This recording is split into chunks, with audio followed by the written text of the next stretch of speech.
Buenas, tratando una vez más de ponerme aquí al tanto con lo de los estudios.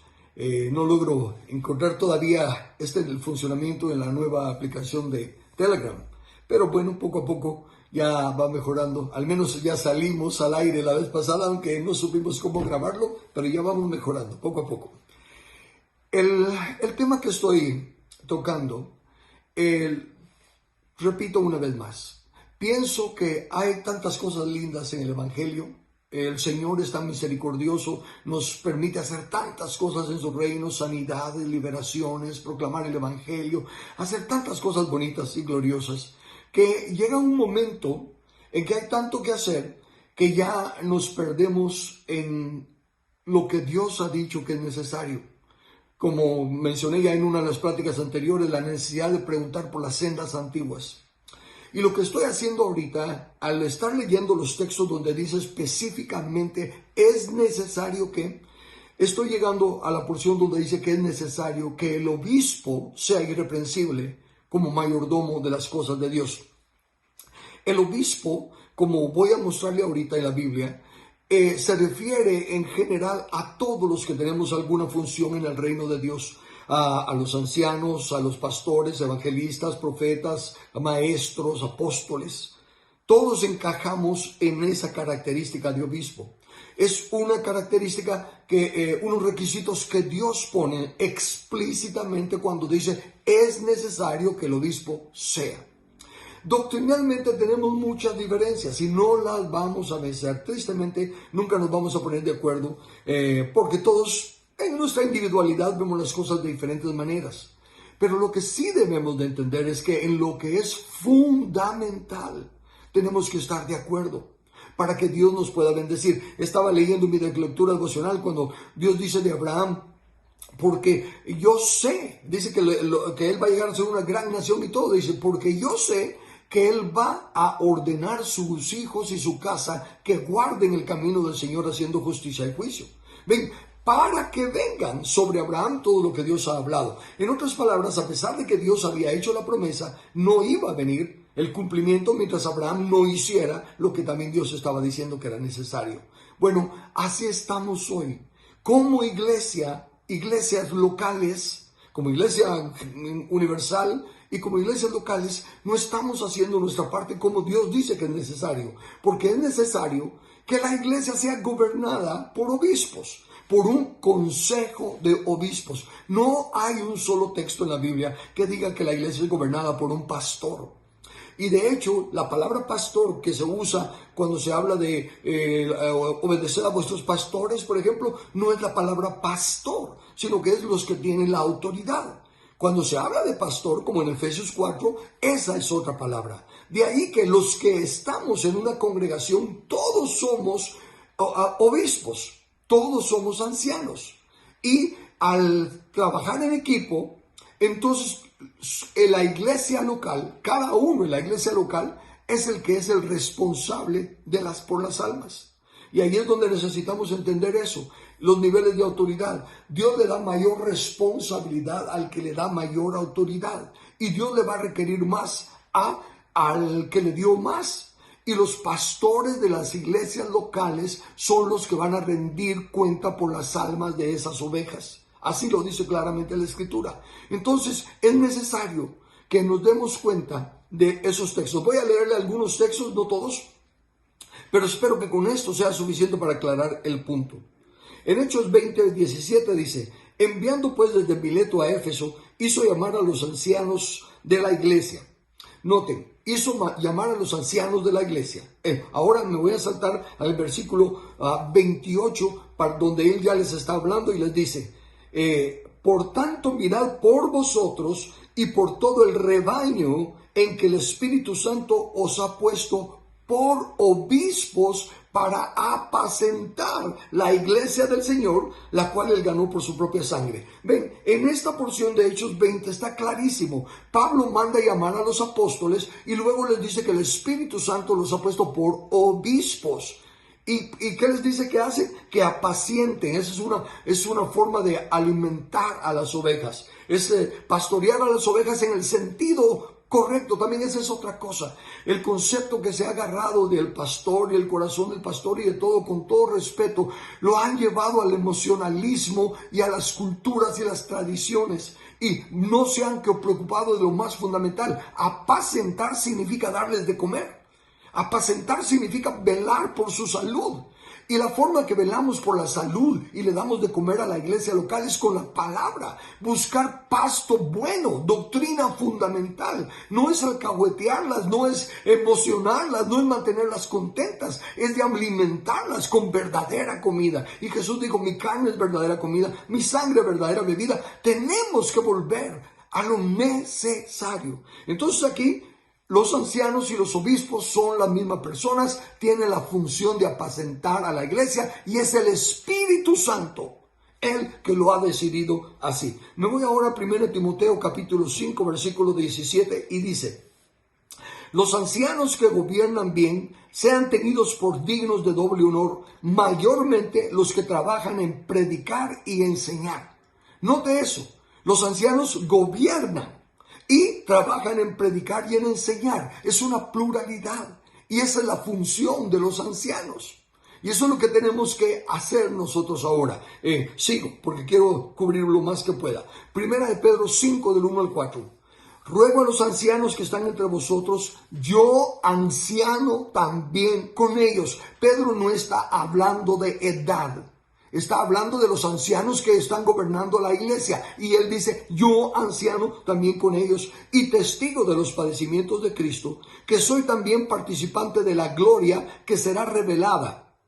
Apacentar la grey de Dios. Una vez más, apacentar es darle de comer, cuidarla, protegerla de los lobos rapaces, protegerla de los leones, de lo que sea. Llevarla donde haya pasto que comer, al velar por la alimentación sana doctrina de las ovejas. Dice, apacentad la grey de Dios que está entre vosotros, cuidando de ella, no por fuerza, sino voluntariamente, no por ganancia deshonesta, sino con ánimo pronto, no como teniendo señorío sobre los que están a vuestro cuidado, sino siendo ejemplos de la grey. Eso es lo importante, ser ejemplos de la grey, siendo ejemplos de la grey. Y cuando aparezca el príncipe de los pastores, vosotros recibiréis la corona incorruptible de gloria. El príncipe de los pastores, desde luego, es el Señor Jesús y va a aparecer como el príncipe de los pastores. Y la palabra, una vez más, de pastorear, aquí es el oficio, no es el ministerio de pastor, es el oficio de apacentar la grey de Dios. Filipenses 1:1.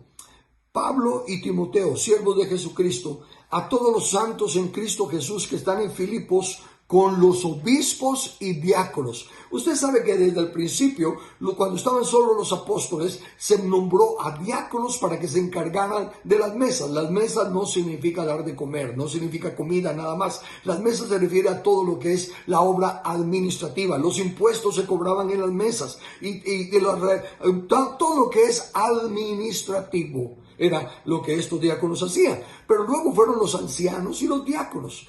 Y aquí vuelve a decir obispos. No es que hayan ancianos, obispos y diáconos. Ancianos y obispos son la misma cosa.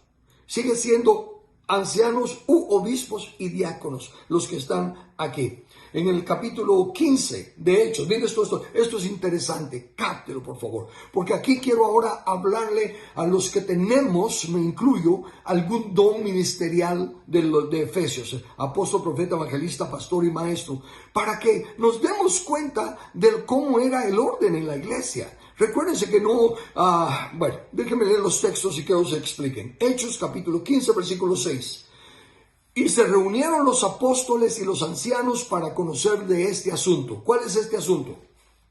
El contexto es cuando han llegado los judaizantes a la iglesia de Antioquía y le han dicho a los gentiles que se tienen que circuncidar, y Pablo y Bernabé les han llevado la contraria. Entonces hay un gran debate y todos vienen a Jerusalén para solucionar este asunto. Eso es importante. Reconocen que que Pablo no simplemente dijo, yo soy el fundador de esta iglesia, y los otros no dijeron, nosotros venimos de la iglesia madre. No, fueron a Jerusalén. ¿Y quiénes están tratando doctrina? Los apóstoles. ¿Por qué se mencionan los apóstoles por separado? Porque estos son los apóstoles del Cordero. los 11 que anduvieron con él, y Pablo eventualmente va a ser el 12. Pero se mencionan estos apóstoles no porque sean apóstoles como los de Efesios 4. Ahí no se mencionan apóstoles de Efesios 4, sino que los 11 apóstoles del Cordero. Y todos los demás, apóstoles, evangelistas, pastores, maestros, ancianos, encajan en el término ancianos. Se reunieron los 11 apóstoles y los ancianos, que son todos los otros ministros. ¿Cómo lo sé? Sigamos leyendo. Dice en Hechos 15, en Hechos 15, versículos 22. Entonces pareció bien a los apóstoles y a los ancianos, con toda la iglesia, elegir de entre ellos varones y enviarlos a Antioquía con Pablo y Bernabé, a Judas, que tenía por sobrenombre Barsabás, y a Silas, varones principales entre los hermanos. Miremos el contexto y respetémoslo. Aquí, después de que hubo el argumento, después de que hablaron y todo, y se llegó a un acuerdo y se escribió una carta, van a enviar otra vez a Pablo y a Bernabé para que regresen a la iglesia. Pero ahora le acompañan unos varones principales. ¿Qué significa principales? Principales en importancia. Y son quien dijimos que eran sobrenombre Judas y Silas. Ahora me salto al versículo 32 y note lo que dice. Y Judas y Silas, como ellos también eran profetas. ¿Por qué no se dijo cuando estuvieron ahí en Jerusalén y se reunieron los apóstoles, los profetas y los ancianos? Porque los profetas encajan entre los ancianos. Los profetas tienen una función extralocal. Pero en la iglesia local son ancianos, son miembros de una congregación, no están a cargo de ella, porque los que tenemos un ministerio quíntuple no podemos estar a cargo. ¿Por qué no? Porque si vamos a estar funcionando en nuestro ministerio, vamos a estar saliendo y tenemos que ir, porque para eso fuimos nombrados un ministerio extra local. Entonces tiene que haber ancianos locales. Y ellos son los responsables. Y cuando regreso yo, al igual que Pablo y Bernabé, cuando regresaban a su iglesia en Antioquía, era a estar parte del consejo, no a cargo de la iglesia, sino que los ancianos locales, los que están ahí todo el tiempo, son los que gobiernan la iglesia, y uno como anciano también se somete a ese consejo. También notemos en Hechos 11, versículo 27, en aquellos días unos profetas descendieron de Jerusalén a Antioquía. ¿Por qué no se mencionaron por nombre profetas en Jerusalén cuando se tuvo la reunión? Porque son ancianos, son obispos, todos los que tenemos parte en un ministerio. Hechos capítulo 13, versículos 1 y 2. Este es importante. Escuchémoslo bien. Había entonces en la iglesia que estaba en Antioquía profetas y maestros. Habían profetas y maestros. Desde luego, ahí estaban los ancianos de la iglesia. Pero ¿por qué se especifican aquí profetas y maestros? Sigamos leyendo. Simón, el que se llamaba Níger, Lucio de Cirene, Manaén, el que se había criado junto a Herodes, el tetrarca, y Saulo. Ministrando estos al Señor y ayunando, dijo el Espíritu Santo: apartadme a Bernabé y a Saulo para la obra que los he llamado. Entonces, habiendo ayunado y orado, les impusieron manos y los despidieron. Noten que aquí está el primer nombramiento explícito de ancianos del Nuevo Testamento. Pablo eventualmente va a ser contado como el 12º por la soberana voluntad de Jesús, quien se le va a aparecer y lo va a llamar a que sea el 12º. Pero en este momento, Pablo y Bernabé, Saulo y Bernabé, son nombrados apóstoles del Nuevo Testamento. Note que los están nombrando los profetas y los maestros que estaban allí, juntamente con los ancianos. ¿Qué tiene de importancia esto? Que entre el ministerio quíntuple no hay jerarquía. Esa es otra de las cosas que nuestro orgullo y nuestra vanidad quiere darnos un título, pensando que el título nos hace más importantes. El apóstol del Nuevo Testamento no es jefe, no es cabeza, no es número uno en el ministerio quíntuple. Es tan solo uno de ellos. Y él necesita ser equipado por otros apóstoles, profetas, evangelistas, pastores y maestros para que él sea también maduro y llegue a la medida de la estatura de Cristo. Cada uno uno de nosotros necesita ser equipados, porque Jesús constituyó a estos 5 para equipar a los santos. Y si nosotros no, si porque yo ya tengo un don y soy maestro, ya no necesito el apóstol, ni el profeta, ni el evangelista, ni de otros maestros que pueden ver las cosas de otra manera, entonces estaría yendo en contra del principio de que soy parte del cuerpo y tan necesitado de las mismas cosas que todas las ovejas. Las funciones que tenemos no nos hacen más espirituales, no nos dan ningún mérito, no nos dan ni una pizca más de gracia. La forma de recibir la gracia de Dios es igual para todos. La forma de agradar a Dios es igual a todos. La forma de presentarnos aprobados ante Dios es igual que todos. Simplemente que tenemos la dicha inmerecida que Dios por alguna razón, bueno, yo sé cuál razón, Él escoge a lo vil y lo necio y lo que no es para avergonzar a lo que es. Por eso es que calificamos, porque somos de los más viles, de los menos importantes, de los más necios, y que no hay manera de que se dude que la gloria es toda del Señor, que no es nuestra, sino que la dicha es que Él nos escogió. Pero entonces aquí vemos pues que no hay tal orden, porque son los apóstoles los que siempre tienen que andar nombrando. No. Aquí a los apóstoles los están reconociendo, los están nombrando, les están imponiendo mano los maestros y los profetas que estaban en la iglesia. Es por eso entonces que, bueno, 1 Corintios 3, versículo 10. Conforme a la gracia que me ha sido dada, yo como perito arquitecto puse el fundamento y otro edifica encima, pero cada uno mire cómo sobreedifica. Pablo sí dice: yo como perito arquitecto puse el fundamento, porque él es uno de los 12, escogido por Jesús. Ningún otro apóstol hoy en día puede darse el lujo de decir: yo como perito arquitecto. No, porque entonces estaría edificando otro ministerio. Porque el fundamento del cristianismo ya está puesto desde un principio y plasmado en la Biblia, edificado sobre el fundamento de los 12 apóstoles del Cordero y de los profetas del Antiguo Testamento, siendo la piedra angular Cristo. Ese es el fundamento. Y sobre ese fundamento, nosotros los que tenemos un privilegio de predicar, enseñar y edificar, es sobre ese fundamento. Claro que cuando vamos a un lugar donde no se ha predicado el evangelio, les vamos a predicar el fundamento, pero no un nuevo fundamento, sino el que ya está puesto.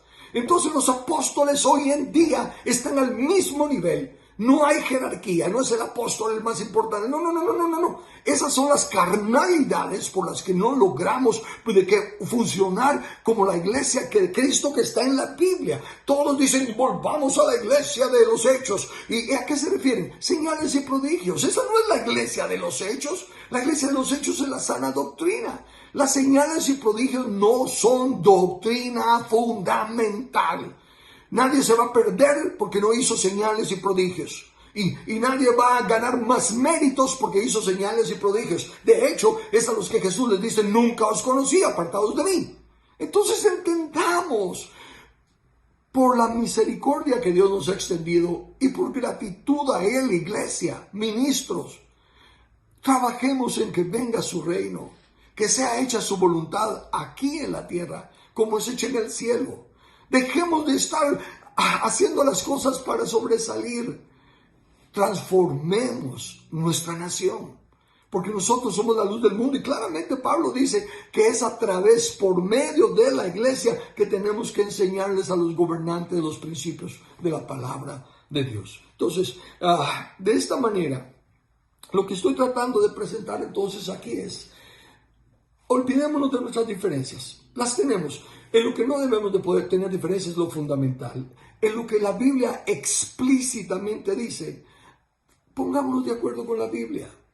No justifiquemos lo que está explícito para defender alguna de nuestras doctrinas. En cuanto al futuro, yo creo que todos tenemos diferentes posturas. ¿Por qué? Porque nadie conoce el futuro. Claro, está claro en la Biblia que va a venir esto y esto. No. Esa es tu interpretación y yo agarro los mismos versículos que tú agarras y agarro para otro camino.